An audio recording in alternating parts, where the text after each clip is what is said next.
Ladies and gentlemen, welcome to our new Mobility Talk at the IAA 2017. Our topic of this talk is the future of fleet management, and I would like to introduce to you my guest, Stephane Lagresle of Harman. Hello.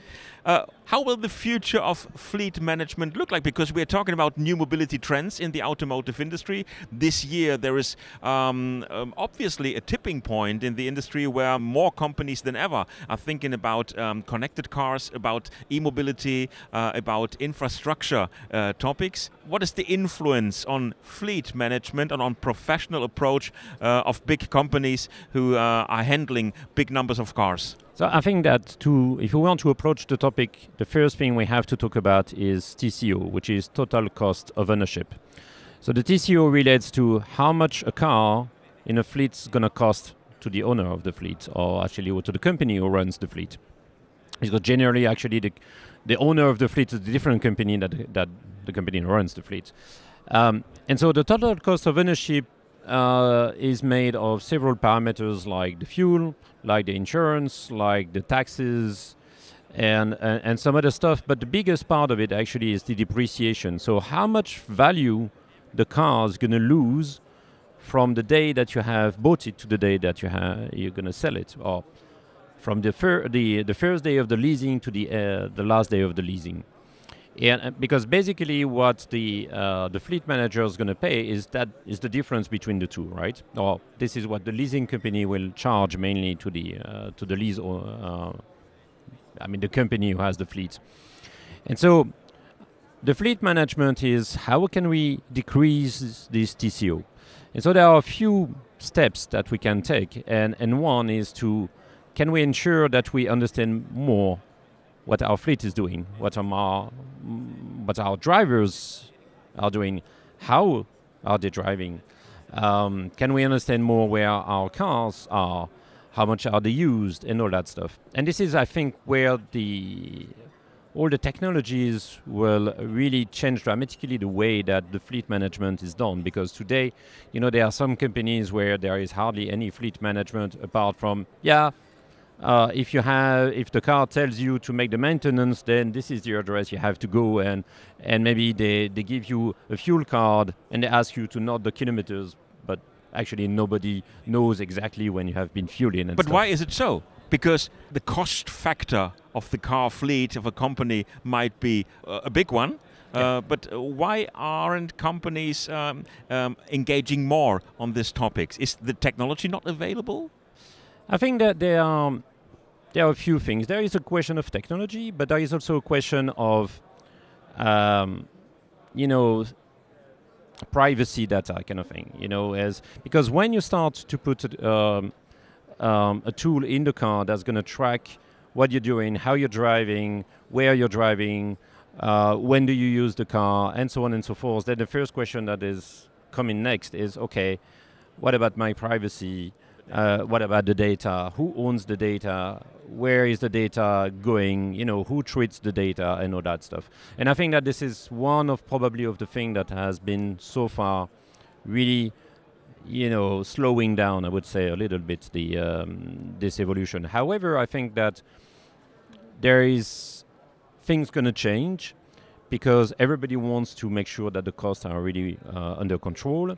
And all the fleet managers see, all the fleet management and getting the data really out of the car, as opposed to trusting the driver to give me the right data, So getting the data directly from the computers of the car is the best way to make sure that we have really the real data and that we are taking the right decisions. So I think that this thing will change. I think also that the mentalities are changing. Today, in the phone, you share more data that you have ever shared maybe 5 years ago or so on. So I think that all this will lead to more fleet management. And might this also have an impact on the decision of companies to buy one brand or the other? Is this a point of differentiation? I think it will definitely be. But there is always a question for a fleet manager, okay, should I go for the company who's going to provide me in-car all the tools I need to control my fleet, but then with the risk that I might have to have all my fleet with this brand? Or do I want to go for a company which maybe might be external, so with maybe less issues from a pure operational standpoint, but where I can have all my fleet, regardless of the brands, being equipped? So it's always a trade-off you have to make, right? Do you want to go to a solution which is for everyone, but where generally you might have some performances issue? Or do you want to go for performance, but then it's hard to have something which is going to work with every car? So I think that what might change in the future is to get to some standards as far as data is sent out from the cars to the cloud, and how much this data is formatted, if you like, so that you can actually use it with different software. And how does that look? Is your proposal, your technology, is that a device which is adapted or put onto a car of whichever branch, or is it a part of the car itself? So it's an OEM topic? It can be both. If we come from the start, to make fleet management, you need indeed a device that's going to collect the data from the car, then we'll send this data to the cloud, and then you need a backend to analyze the data, right? Those are the things you need. So when it comes to how you're going to collect and send the data, you need to have access to the CAN bus of the car, which is a network inside the car which has all the information you need. And then you need to have some sort of internet access to send the data out. So actually there are many cars today that have already this, right? So more and more the cars are connected to get weather information, parking information, traffic information, and so on. And so these systems are perfectly capable actually to not only collect the data but send the data out. And from a backend perspective, it's once you have the data is somehow not really complex to get the data, then it's all the where Harman is going to make the difference between our competitors is how we're going to actually treat the data and how we're going to make this data available for the user and how we're going to present it and stuff, right? So there are some cars where we can't have the data from inside the car, so then we have to have an external device. Some cars where we can, but then it's always an agreement that we have to have with the OEM, because at the source, of course, is the cars and therefore the OEM. But then you come into, okay, who owns the data? Is it the driver? Is it because it says, well, this is my miles that I'm driving, so it's my data? Is it the OEM? Because it says, but this is my car, I built it, so it's my car. Is it the leasing company? Because that's the owner of the car, so it says it's my car.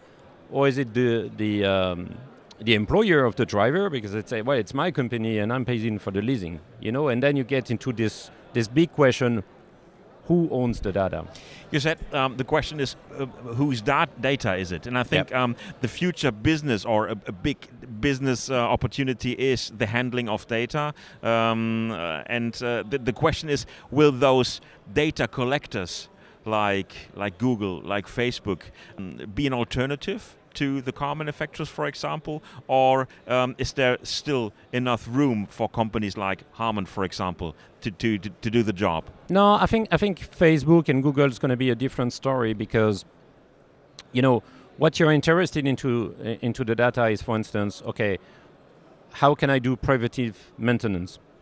How can I be sure that the car actually will give me information so that I will not wait or the driver will not wait for the last minute to go to the shop, and then obviously the cost is higher. Vehicle-related data. To organize. Exactly, yeah. So, and this is where you really need to have access to the core of the car and all the information on the car. And it's not because you're going to have your phone in the car that you're going to get access to that, right? So I think that if you really want to have fleet management that's going to really lower your total cost of ownership, you really need to have access to many data coming from the vehicle as much as data coming from the driver. And do you feel that the automotive industry has understood this wake-up call? Is that an issue, or is there an openness to discuss those topics, or is there still hesitation on the industry side, which is my question A? And question B would be, is the marketplace, so the companies who run those fleets, are they open enough to those topics? Starting with B, if you don't mind. Starting with B, I think that definitely, and especially the company that runs large fleets, they are all have or are thinking of a fleet management solution at some point. That's the trend, and every fleet manager that I've either talked to or read an article from, they're all saying, yeah, we need to be better on the fleet management. We need to understand better how fleet is acting, if you like, and we need to control it better to control the costs. So I don't think that there is a big question on whether we will go to that direction or not. I think it's more a question on, okay, how we going to go there? How fast are we going to go there? And what are the, I would say, the things we need to take into account from a privacy perspective, and stuff. The other part is, I think it really depends OEM by OEM. I think today, the connectivity is really seen more as something that's going to enhance your driving experience. So again, I was talking about traffic information, parking information, and all that stuff. So I think it's really more to, okay, how the driver will enjoy his drive more. So I think that the connectivity is a lot about that. Indeed, I don't feel that there is a lot which relates more to, okay, how can we help the fleet manager to enhance the fleet? And again, that's probably related to the privacy topics. Stephane Lagresle of Harman, thank you very much for your expert insights into the topic, and thank you for watching, and see you next time. Thank you.